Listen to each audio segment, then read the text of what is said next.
All right, hey everyone, let's talk business ideas. Okay. You know you've got one brewing, that one that just sparks excitement.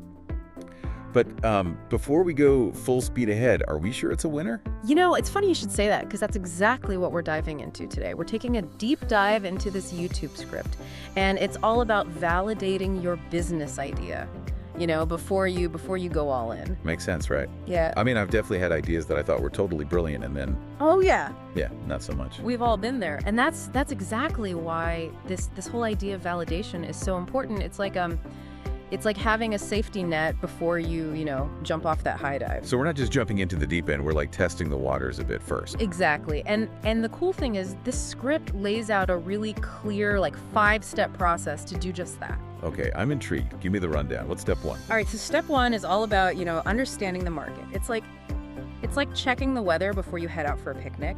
Okay, got to make sure it's not going to rain on our parade. Exactly. So are people even interested in what you're cooking up? So for example, let's say I've got this idea for a pet toy subscription box. Yeah. Like, every month you get a box full of fun new toys for your furry friend. I love it. Okay, so how do we know if people are actually, searching for something like that?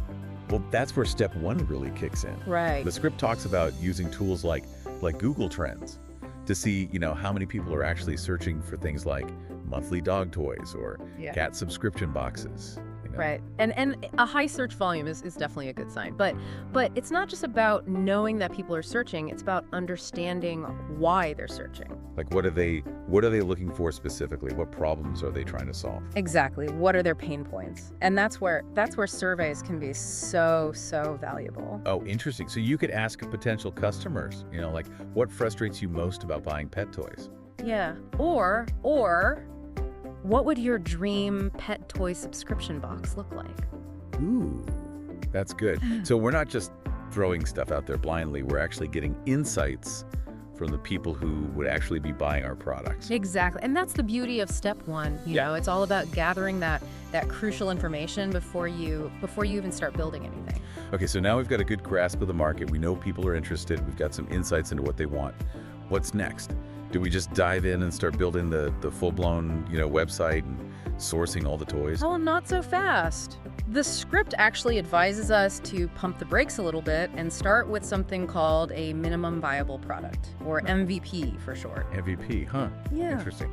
I'm guessing it's not about like the most valuable player on a sports team or anything like that, right? Nope, not this time. It's basically like a stripped down version of your product. Okay. So you can test out the core concept without, investing a ton of time and money up front. So in our pet toy box example, instead of building a whole e-commerce site and, stocking a warehouse full of toys, we might create a simple landing page showcasing the subscription box concept and maybe, offer a few sample toys. Exactly. Or you could even use a platform like Figma to create a clickable prototype so people can see what the user experience would be like. Okay, so we're talking like a sneak peek, a behind-the-scenes look at what the product could be. Right. And the beauty of this is you're getting feedback early on. And making changes as you go before you invest a ton of resources. This is making a lot of sense. It's all about learning, as quickly and cheaply as possible so you can refine your idea and make sure you're on the right track. This is awesome. I'm feeling way more confident about my pet toy box idea already. But hold on, we've got our MVP out there. What's the next crucial step in this validation journey? Well, now that you've got something tangible to show people, it's time to get some feedback. Feedback, huh? But isn't that kind of scary? I mean, what if people hate it? Well, that's the thing about feedback. It's not always going to be sunshine and rainbows, but even the negative feedback can be incredibly valuable. Okay, I guess you're right. So we're not just looking for pats on the back, we're looking for honest opinions, even the tough ones. Exactly.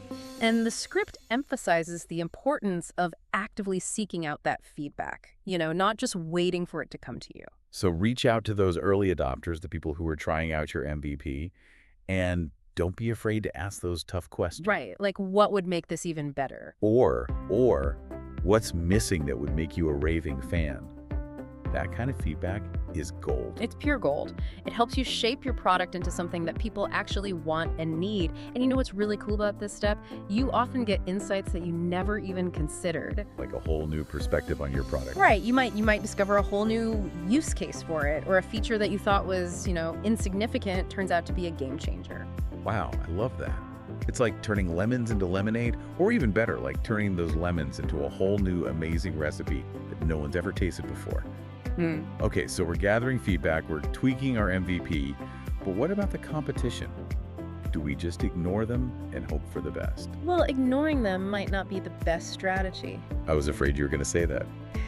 Step 4 is all about, analyzing the competition, seeing what they're doing well, where they're falling short, and how you can, position yourself strategically. So basically, we're putting on our detective hats and doing some serious sleuthing. Well, it can feel like that sometimes, but thankfully, there's some amazing tools out there that can help us. Oh, tell me more. Yeah, so platforms like SEMrush and Ahrefs give you incredible insights into your competitors. You can see their keywords, their website traffic, even their advertising strategies. So we can see what's working for them, what's not, and use that information to our advantage. Absolutely. Maybe your competitor has an amazing product, but their customer service is terrible. Well, there's your opportunity to shine. You can offer exceptional support as a key differentiator. Or maybe you discover a niche market they're completely neglecting. Competitor analysis can be a goldmine of opportunities. It's like finding a treasure map, leading us to success.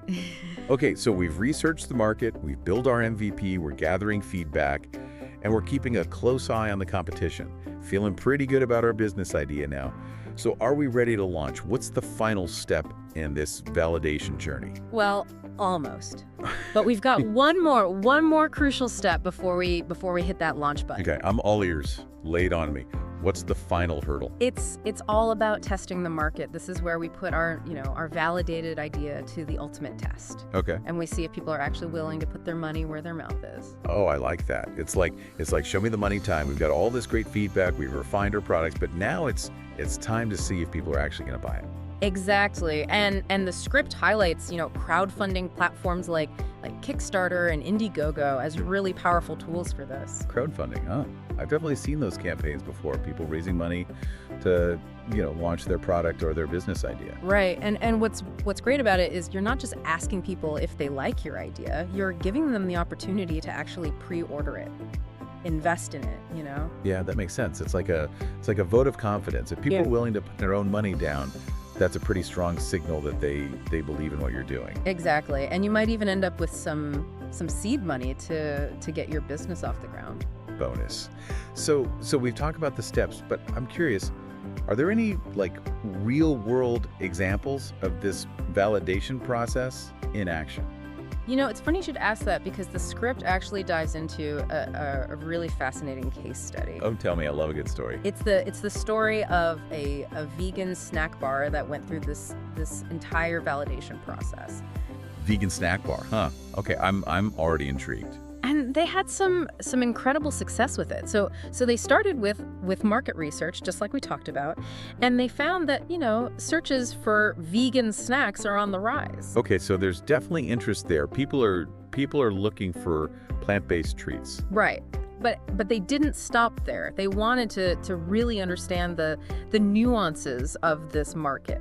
So they didn't just assume that any vegan snack bar would do. They dug a little deeper. Exactly. They hit the streets, they went to local markets, health food stores, and they started giving out free samples of their initial recipe. Smart move. Get that feedback early on. And guess what? They found that people were craving more variety, specifically gluten-free options. So they listened to that feedback and tweaked their recipe. Right. They expanded their flavor options to include, gluten-free varieties. So they're really, really embracing that iterative process we talked about earlier. Yeah. Constantly refining, adapting based on real-world feedback. Exactly. But they didn't just listen to their customers. They also kept a close eye on the competition. Makes sense. Got to know what the rivals are up to. And they noticed that a lot of the popular vegan snack bars out there were packed with sugar. Not so healthy then. Right. And they lacked nutritional value, so they saw a gap in the market. Brilliant. They found their unique selling proposition. A healthy, gluten-free, vegan snack bar that doesn't compromise on taste. Okay, so they've got their refined product, they understand their market, they know their competition. What's next? Well, they took the plunge and they launched a Kickstarter campaign. Okay, time to put it all out there. And their pitch was really compelling. They highlighted the health benefits, the unique flavors. And their story, that journey of research and feedback and refinement, I bet it resonated with people. And it did. They blew past their funding goal. That's amazing. So not only did they validate their idea, they also got the funding to get started. Exactly. And it's all because they followed this process. They didn't just, stumble into success. They meticulously tested their assumptions. They listened to their customers. They adapted their approach every step of the way. It's inspiring, right? It shows that validation isn't just some theoretical concept. It's a real-world tool that can lead to real-world success. Mm-hmm. But what about those of us with ideas that aren't, as tangible as a snack bar? Like, what if my idea is for a service or a software app? How do you validate something like that? That's a great question, and I think the same principles apply. It's just about adapting the approach a little bit. Yeah, it makes sense. Like, you can't exactly hand out free samples of a software app. Right, but you can still get that early feedback. So instead of snack samples, you might offer a free trial of your service or create like a limited functionality version of your software for people to test out. Right. So like if you're developing a coaching program, you could offer like a free introductory workshop. Exactly. And get feedback on the content and the delivery. And if you're building a productivity app, you could create a basic version with just the core features. Okay. And see how people interact with it. So it's all about testing those core assumptions, right? Yeah. Making sure that you're building something that people actually find valuable and are willing to use. Exactly. And here's another key point. Don't be afraid to pivot. Pivot. Okay, what do you mean by that? Well, you might discover through this validation process that your initial target market isn't quite right. Oh, okay. Or that your product needs a pretty significant overhaul. So it's not about being stubborn and sticking to that original vision no matter what. It's about being open to change. Exactly. It's about adapting based on the feedback that you're getting. I love that. So validation is like having a roadmap, right? Yeah. But sometimes you got to take a detour or maybe even change your destination altogether. Precisely. It's not always going to be a straight line to success. There's going to be bumps along the way. But the key is to be flexible and adjust your course as needed. This whole conversation has been so insightful. We've really gone from feeling, kind of overwhelmed by this whole validation thing to having a clear roadmap and a toolkit of strategies to actually put into action. But before we wrap up, I want to circle back to something you said earlier about the importance of gathering feedback. Any tips on how to do that effectively? Yeah, absolutely. I think one of the most important things is to be specific with your questions. So instead of just asking, what do you think? Right. Try something like, what did you find most helpful about this feature?